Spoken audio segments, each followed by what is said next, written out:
Ryan Sumner.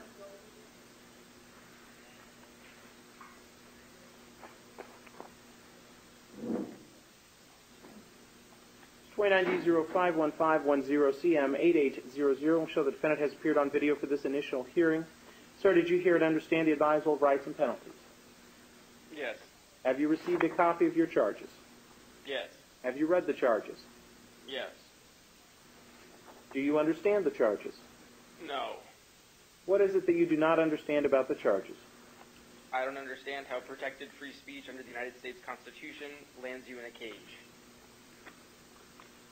An oath that I swore to protect, an oath that the cops behind me swore to protect, and an oath that you swore to uphold. Sir, I don't know that I can answer a question as to why you have been charged in this matter, or what in particular relating to the facts and circumstances the merits of your case are, or what defenses you may have. You may have defenses in this case, and those may lead to a mitigation of these charges or an acquittal of these charges. Again, I'm not talking about the facts and circumstances of the case. It's simply whether or not you understand what it is that the state has alleged that you are done. You're presumed to be innocent of these charges until and unless the state proves that you are guilty beyond a reasonable doubt. Why am I in a cage if I'm presumed to be innocent? Because a warrant was applied for and a warrant was granted for your arrest.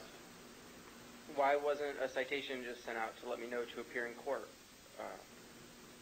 That may be a question for the prosecutor, sir.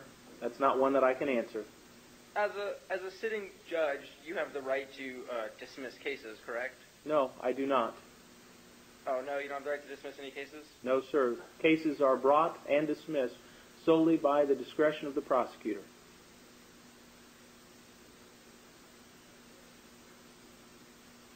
Sir, do you have a question regarding the charges that I might be able to help you understand them better? Sir, I don't think anything that a court person says will make any sense to me. I don't speak legalese. I have no understanding of the court system's language.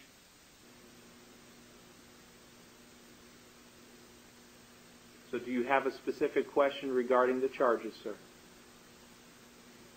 Well, like I said, I don't understand them, and you can't really offer me any help like you told my co-defendant, Adam, so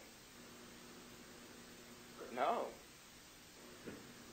Sir, the name, address, and personal information that appear on your charges, is all of that correct? Yes, sir. Do you have a phone number? 559. Do you need for me to read the charges to you here in open court? I don't want to waste your breath. Is that a no? Yes.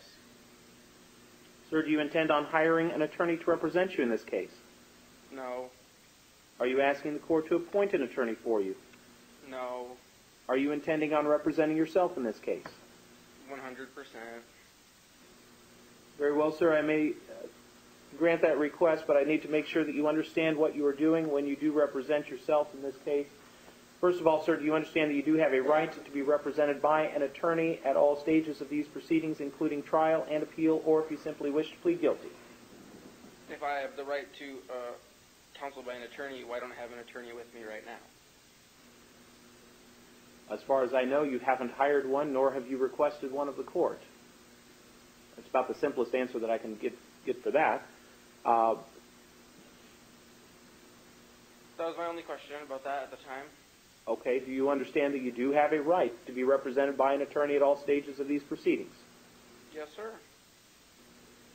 Do you understand that if you cannot afford to hire your own attorney, that the court will appoint one for you at no cost to you? Yes, sir. Do you understand that if you choose to represent yourself, that you will be held to the same standards of representation as an attorney would be held if an attorney were representing you, particularly with regard to the rules of evidence and rules of procedure? Sure. Do you also understand that the court cannot give you legal advice, and so the court cannot assist you with regard to the rules of evidence and rules of procedure if you choose to represent yourself? Yep. Finally, sir, do you understand that if you choose to represent yourself and you achieve a result that you do not like or do not agree with, that you could not appeal your case to the Supreme Court or Court of Appeals, listing as your reason for the appeal the fact that you did not do a good job as your own attorney. There may be other grounds that you can appeal, but that could not be among them. Do you understand that? Yes, sir.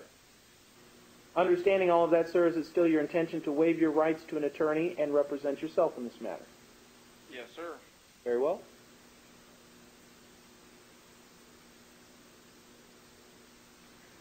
Sir, your bail has been set in this case in the amount of $2,000 cash with surety. That is $205 to a bondsman. You do have some court dates coming up. Your omnibus date and pretrial conference is December the 8th, 2015 at 9 o'clock in the morning. Your bench trial is set for January the 14th, 2016 at 1:30 in the afternoon.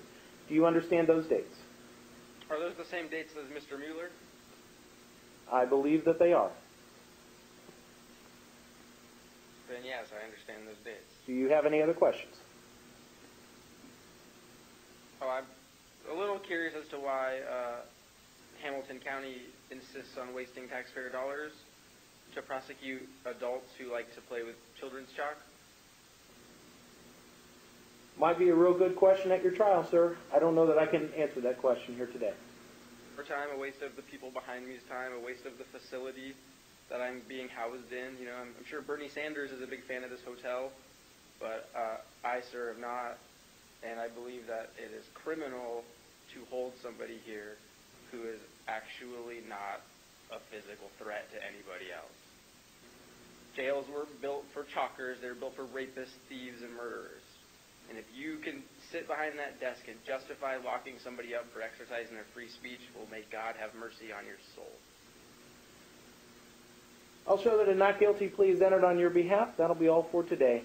Deputy, I believe that's all we've got for you today.